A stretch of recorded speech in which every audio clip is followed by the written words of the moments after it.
น้อยใจเรื่องที่น้องลายเป็นเรื่องดอกอายที่น้องลายของธรรมดาหากน้องบ่ติดอายยินดี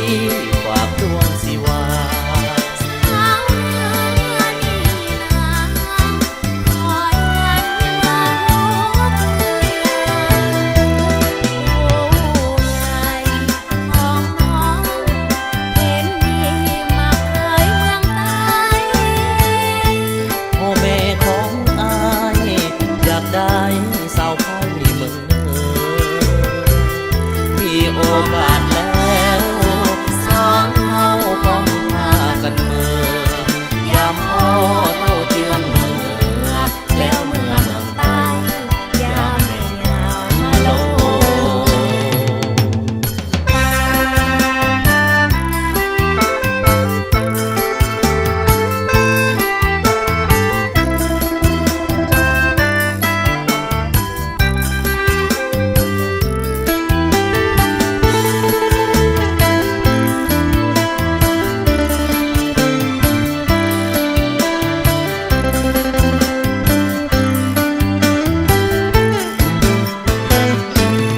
บ่าวตาย